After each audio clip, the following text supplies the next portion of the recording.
आता है। हाँ, और वो किसानों को पहले गालियां देने लग जाता है और कहता है कि उठकर यहाँ से भागो, तुम्हें सबक सिखाते हैं। और वो फिर पथराव करने लग जाता है, पथराव कर, और पुलिस, वो 50-60 ही थे। हाँ, लेकिन पुलिस 4 से 5 हजार पुलिस वाले कल थे। 2 हजार तो उनको बैकअप दे रहा था पूरा, और 4-5 हजार पूरे एरिया में डिप्लॉय कर रखी थी पुलिस, दिल्ली पुलिस थी। तो दिल्ली पुलिस पीछे से उनको बैकअप दे रही है और वो आगे से पथराव कर रहे हैं। और लगातार तिरंगा उन्होंने हाथों में पकड़ा हुआ है, कभी तिरंगा, और एक पेट्रोल बम भी वो फेंकते हैं जो कि उनके पास है, किसानों के पास। किसान कल प्रेस कॉन्फ्रेंस में भी दिखाया, किसानों के ऊपर पेट्रोल बम फेंकते हैं, उनकी रजाइयां गद्दे जलाने की कोशिश करते हैं, और जो महिलाओं का टेंट है उसको जलाने की कोशिश करते हैं। तो ये सब हो रहा था। तो अभी जिन लोगों ने वो हमला किया है, वो लोग, उन लोगों की जो आइडेंटिटी है वो भी सामने आ गई है।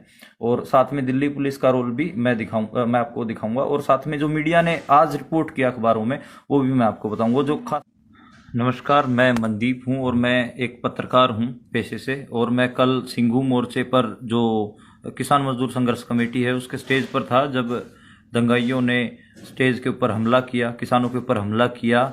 और उस टाइम पे मैंने जो देखा वो मैं आपके आगे बताना जा रहा हूँ।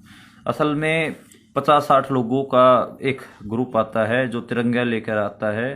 हाँ, और वो किसानों को पहले गालियां देने लग जाता है और कहता है कि उठकर यहाँ से भागो, तुम्हें सबक सिखाते हैं। और वो फिर पथराव करने लग जाता है, पथराव कर, और पुलिस, वो 50-60 ही थे। हाँ, लेकिन पुलिस 4 से 5 हजार पुलिस वाले कल थे। 2 हजार तो उनको बैकअप दे रहा था पूरा, और 4-5 हजार पूरे एरिया में डिप्लॉय कर रखी थी पुलिस, दिल्ली पुलिस थी। तो दिल्ली पुलिस पीछे से उनको बैकअप दे रही है और वो आगे से पथराव कर रहे हैं।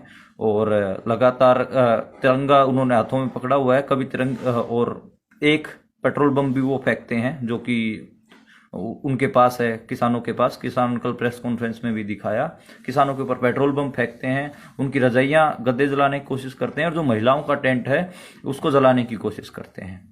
तो ये सब हो रहा था। तो अभी जिन लोगों ने वो हमला किया है, वो लोग, उन लोगों की जो आइडेंटिटी है वो भी सामने आ गई है। और साथ में दिल्ली पुलिस का रोल भी मैं आपको दिखाऊंगा। और साथ में जो मीडिया ने आज रिपोर्ट किया अखबारों में वो भी मैं आपको बताऊंगा। जो खासा दुख हो रहा है देख के, पहली बार होगा कि मतलब हुआ कुछ और है और रिपोर्ट बिल्कुल उसके उलट कर रहे हैं। और बहुत सारे जो वहां पर पत्रकार, जिनको हम जानते हैं, जो अच्छे पत्रकार हैं, वो भी उलट रिपोर्ट कर रहे हैं। तो अभी बेसिकली जो ये हमला किया था उसमें जो फोटोएं आ रही हैं, और जो मैंने रात भर देखा कि कौन लोग थे, उन लोगों जो पहले आए हाथों में तिरंगे लेकर और किसानों को गालियां दे रहे थे और उनके ऊपर पथराव किया, उसकी मैं कुछ फोटोज आपको दिखा देता हूं और फिर मैं आपको बता देता हूं। ये एक हैं प्रदीप खत्री, ठोलेदार अपने आप को लिखते हैं ये फेसबुक पे, ये, और अपने आप को भाजपा का जिला कन्वीनर बताते हैं अपने आप को। ये मनोज तिवारी के साथ दिख रहे हैं, ये जो जिनके ऊपर एरो लगा हुआ है। ऐसे ही इनकी फेसबुक प्रोफाइल है, प्रदीप खत्री ठोलेदार, जिला प्रभारी, इन्होंने खुद लिखा हुआ है। ये प्रोफाइल भी मैं आपको चेक करवाऊंगा पूरी फेसबुक की इनकी। ये देखिए, ये कल दंगाइयों में थे। ये आप शकल मैच कर लीजिए, ये जो इंसान है ये कल दंगे में खड़ा है, और ये ये देखिए, ये यही इंसान है। अब इसकी प्रोफाइल मैं आपको दिखाना चाहूंगा इस आदमी की। इसकी जो फेसबुक प्रोफाइल मैंने खोल रखी है, फेसबुक पे आप देखेंगे तो एक अंकित शर्मा नाम के इंसान ने कल गए हुए की इसकी वीडियो भी पोस्ट कर रखी है, जो जी न्यूज को ये इंटरव्यू दे रहा है। देखिए, तो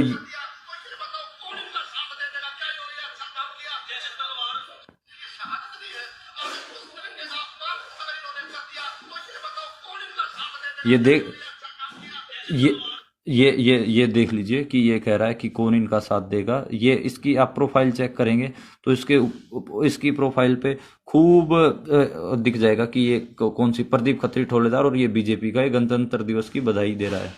तो ये जो बीजेपी के जो और नेता हैं, संदीप सहरावत, उनके साथ हैं ये। तो ये बेसिकली बीजेपी का आदमी है, प्रदीप खत्री थोड़ेदार, ये कल वहां पर किसानों के ऊपर पथराव कर रहा था। दूसरा है जो ये अमन डबास है, और ये अमन डबास बवाना से है। इनकी पत्नी ये भी बीजेपी में है, अमित शाह के साथ इसकी फोटो है। इसकी मैं और फोटो भी दिखाऊंगा जिसमें ये दंगाइयों के साथ खड़ा है और पथराव कर रहा है किसानों के ऊपर। इसकी पत्नी पार्षद है बीजेपी से। तो इसमें आप इसका ये देखिए, ये जो फोटो है ये खड़ा, और ये देखिए ये अमित शाह के साथ, ये दोनों कल लोगों ने निकाल के और ये मंडल अध्यक्ष है, आपको मैं बताऊं बीजेपी का। इसकी किसानों ने फोटो निकाल के चलाई भी है।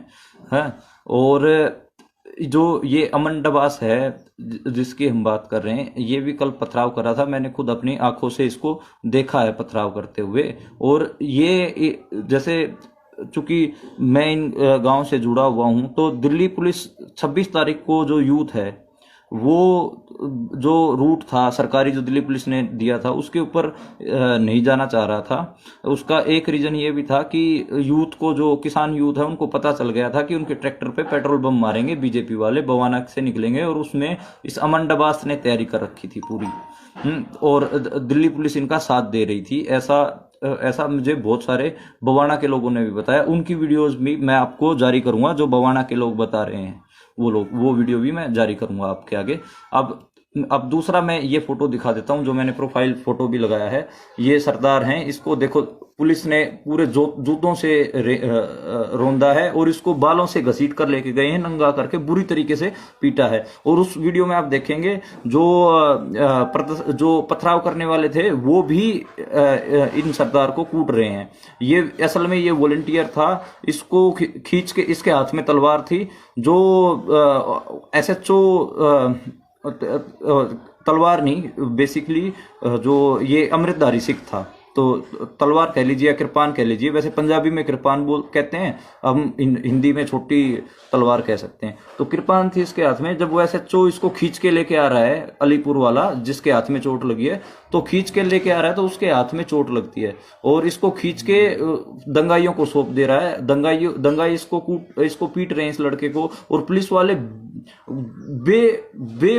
बहुत ज्यादा इसके ऊपर लठ बरसा रहे हैं। वो वीडियो देख नहीं सकते आप, तो पुलिस आप देख रहे हैं पुलिस इसको कैसे रौंद रही है। इसकी मैं वीडियो भी आगे आपको दिखाऊंगा। और देखिए अब मीडिया ने कैसे रिपोर्ट किया। असल में आप देखेंगे, देखो ये पथराव कर रहे हैं, ये गुंडे आए, और देखिए ये जो पुलिस है ये मूक दर्शक बन के देख रही है, बिल्कुल कोई वो नहीं करे, इनको पथराव करने दे। एक बार भी इन्होंने, पुलिस ने रोका भी नहीं, जबकि स्टेज से सवर्ण पंदेर और दूसरे किसान वो अनाउंस कर रहे हैं कि आप इनको रोकिए, ये असामाजिक तत्व हैं। और जो दैनिक जागरण ने रिपोर्ट किया है, ये देखिए फोटोशॉप कर रखा है बिल्कुल। ये देखिए दैनिक जागरण इस अकेले इस लड़के की फोटो, और देखो बैकग्राउंड में फोटोशॉप करके पुलिस को हटा दिया है और कुछ और ही लगा दिया है, जबकि असली फोटो ये है। देखिए पुलिस, ये पुलिस है, ये पुलिस खड़ी है, और दैनिक जागरण ने जो फोटो लगाई है फोटोशॉप करके, ये देखिए कोई पुलिस नहीं है, क्रॉप करके, और इधर जो पुलिस थी दिख रही थी उसमें, ये वो हटा दी है। तो बेसिकली, और देखिए क्या लिखा है, स्थानीय और किसान बढ़े, पुलिस पर तलवार से हमला, जबकि ऐसा कुछ नहीं हुआ है। मैं बिल्कुल आंखों से देख रहा था। चलो ठीक है भाई, दैनिक जागरण की अपनी पॉलिसी है रिपोर्ट करने की चीजों की, पर ये हुआ। अब मैं उस सिख सरदार की वीडियो दिखाता हूं जिसको पुलिस वालों ने बुरी तरीके से, ये खबर इंडिया चैनल है, ये है तो संघी चैनल, लेकिन मैं आपको एक बार इस पे जो वीडियो है वो मैं आपको दिखा देता हूं कि कैसे उनको रौंद के लेके गए हैं। ये देखिए, अब ये इस सरदार जो थे उनको लेके आएंगे, देखिए बालों से खींच कर लेके आ रहे हैं, और गालियां ये देखिए बालों से पकड़ा हुआ है, देखिए ये बालों से, और ये देखिए नंगा कर रखा है इनको, और इसको जिप्सी में ठूसने की कोशिश कर रही है। और इसको अब स्थानीय आएंगे, देखना, जो इसके ऊपर देखिए। और जो ये खबर इंडिया चैनल है, इसकी कमेंट्री तो मतलब हद है। ये कह रहा है देखिए खालिस्तानियों ने हमला कर दिया, ये कर दिया, पुलिस पकड़ के लेके आ रही है बालों से खींचते हुए, और इसको पीट रही है। और लोकल जो बन के आए हैं सो कोल्ड हैं, जो बीजेपी के जो लोग हैं, वो भी इसको मार रहे हैं, और पुलिस उनको रोक नहीं रही है। तो और इसको बिल्कुल आगे ये देखिए,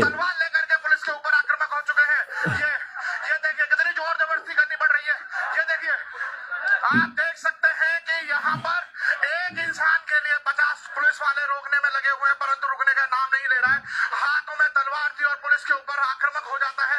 और ये देखिए लोकल आपको दिख जाएंगे, देखिए ये लोकल, ये देखिए ये लोकल इसको मार रहे हैं पूरा। गाड़ी के अंदर बिठाया जा रहा है और ये देखिए कितनी जबरदस्त, ये बालों से पकड़ रखा है, बालों, इसको खुद ही।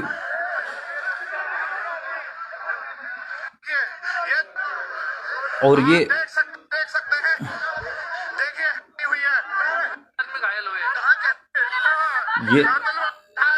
ये और ये देखिए यहाँ पर भी इस लड़के को बुरी तरीके से घसीटती है और जो यही लोग यहाँ पर आकर के आक्रामक हो गए हैं और पुलिस के गोले छोड़ पुलिस इस बीच आंसू गैस के गोले छोड़ती है और लाठीचार्ज करती है भयंकर किसानों के ऊपर। मतलब मैं आंखों से देख रहा हूं कि पुलिस दंगाइयों को कुछ नहीं कह रही है, लेकिन किसानों के ऊपर लाठीचार्ज कर रही है, उनको आंसू गैस छोड़ रही है। और जो ये बीजेपी के जो लोग हैं ये गालियां दे रहे हैं किसानों को, और तिरंगे से भी महिलाओं के टेंट पे ऐसे उनके तिरंगे में डंडा होता है ना, उससे मार रहे हैं। तिरंगे का अपमान वो खुद कर रहे थे, मैंने खुद देखा है।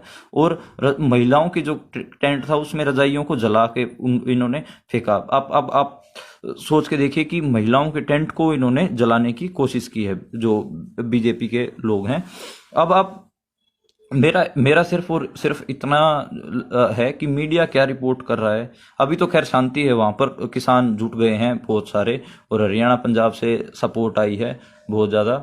लेकिन ये सवाल बनते हैं पुलिस की भूमिका के ऊपर, और अभी तक पुलिस ने उस लड़के का बताया नहीं है कि वो लड़का कहाँ पर है। इसकी मैंने प्रोफाइल फोटो भी लगाई है, और मैं आज 24 घंटे तक हम बाट देखेंगे कि रिपोर्टर दोस्त की साथी की क्या करें। उसके बाद अगर पुलिस नहीं बताती है कि ये कहाँ पर है, हाँ, और इसको पेश नहीं करती है, तो फिर हम हैबियस कॉर्पस मूव करेंगे और सुप्रीम कोर्ट में जाएंगे। पत्रकार लोग इकट्ठा होकर जाएंगे, क्योंकि ये हमने अपनी आंखों से देखा है। पत्रकार हैं इसका मतलब ये नहीं है कि हमारी कोई सामाजिक दायित्व नहीं है। हमारा भी दायित्व है कि अगर किसी लड़के के ऊपर ब्रुटैलिटी हो रही है और हम आंखों से देख रहे हैं तो हम फिर उसके ऊपर एक्शन ले।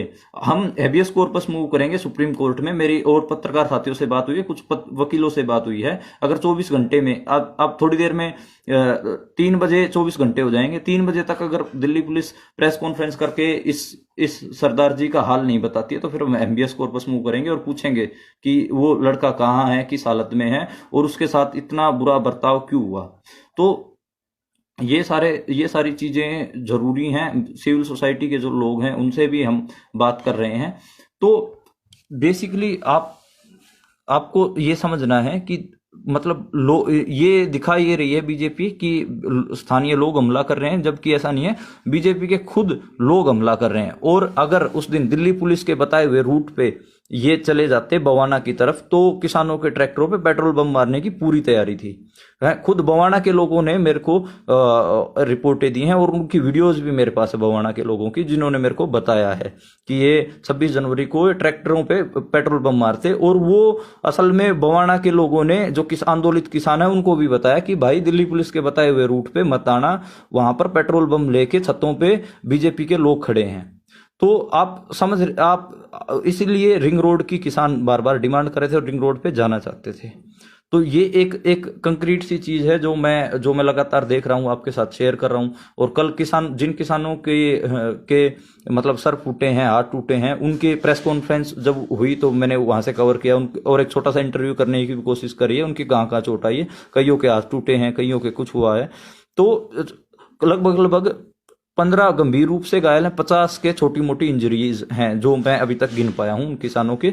तो और मैं अब जो मेरा लाइव देख रहे हैं, ऐसे कोई ह्यूमन राइट के ऊपर कोई साथी, कोई काम करने वाले हैं ह्यूमन राइट्स पे, या फिर कोई मास्टर्स वगैरह कर रहा है, कोई स्टूडेंट है, वो प्लीज जाके इनका डॉक्यूमेंटेशन कर दे कि किन किन किसानों को क्या क्या चोट आई। डॉक्यूमेंटेशन करना, क्योंकि मैं तो रिपोर्ट कर रहा हूं और साथ में हम और दूसरी चीजों को भी देख रहे हैं, तो वो डॉक्यूमेंटेशन नहीं कर पा रहे हैं। डॉक्यूमेंटेशन कोई वकील वकील साथी या फिर ह्यूमन राइट का ही साथी कर सकता है, तो प्लीज आगे आए और सिंघू जो दिल्ली में हैं जो वकील या फिर ह्यूमन राइट के साथी, वो आगे आए और डॉक्यूमेंटेशन करें। बस आपका काम क्या है, किसान जो जिन जिन किसानों को चोट लगी है उनकी चोट, उनके फोटोज और उनका कहाँ क्या कैसे हुआ वो सारा डॉक्यूमेंट कर लें एक बार, ये जरूरी है, ताकि कल को अगर हम इस ब्रूटलिटी के खिलाफ मूव करते हैं और साथ में इस जो साथी जिसको पुलिस लेके गई है बुरी तरीके से, जिसको मारा है, घसीट घसीट के नंगा कर दिया था इसको, तो इसकी भी हमको जरूरत है। इसके लिए भी हैबियस कॉर्पस मूव करने की जरूरत है, जिससे हम पूछें दिल्ली पुलिस से कि ये कहाँ है। मेरे हिसाब से 3 बजे तक टाइम देना चाहिए, 24 घंटे 3 बजे तक हो जाएंगे। दिल्ली पुलिस क्या क्या बताती है, कहाँ है। और अभी मैं अलीपुर जो SHO है उससे भी कांटेक्ट करने की कोशिश कर रहा हूँ, मेरे फोन उठा नहीं रहे, मैं दोबारा उनसे फोन करूंगा और उनसे उनका वर्जन भी लूंगा और साथ में ये भी पूछूंगा कि वो लड़का कहाँ है। असल में हमें अपनी रिपोर्ट में लिखना है, मुझे अपनी रिपोर्ट मैंने अभी अपनी रोक रखी है जो मैंने पूरी लिख रखी है, इसी वजह से, क्योंकि पुलिस का वर्जन नहीं आया। पुलिस का वर्जन, रिपोर्ट बायस्ड ना हो, उसमें पुलिस का वर्जन भी जरूरी है। पुलिस ने ऐसा क्यों किया, पुलिस से मैं सीधे सवाल करूंगा कि मैं खुद देख रहा था कि दंगाइयों के साथ आप उनको बैकअप दे रहे थे, मतलब वो पत्थर चला रहे हैं और अगर किसानों के ऊपर उनको बैकअप देने के लिए पुलिस आंसू गैस छोड़ रही है ताकि किसानों की आंखों में जलन होने लग जाए और ये पत्थर उनके ऊपर आराम से फेंक सके। इसी वजह से इतने 50 के आसपास किसानों के सरों में चोट आई है। दिल्ली पुलिस ने प्रॉपर बैकअप दिया है, ये पूरा फासिस्ट मॉडल है, आप इसको आप समझे तो ठीक है। अभी जो और इंफॉर्मेशन जो आएंगी मैं आप तक शेयर करता रहूंगा। मैं कोशिश कर बहुत सारी चीजें हम अभी लिखित में नहीं पेश कर पा रहे हैं, इसलिए मैंने छोटा सा वीडियो बनाया जो रिपोर्टाज जो मैं लिख रहा हूं इस पूरे इंसिडेंट के ऊपर। तो आप अगर इस वीडियो को देख रहे हैं तो आप आगे से आगे इसको शेयर कर दें, ताकि जो पुलिस की जो ब्रूटैलिटी है वो सामने आनी चाहिए और साथ में जिन दंगाइयों ने हमला किया किसानों के ऊपर वो भी सामने आना चाहिए।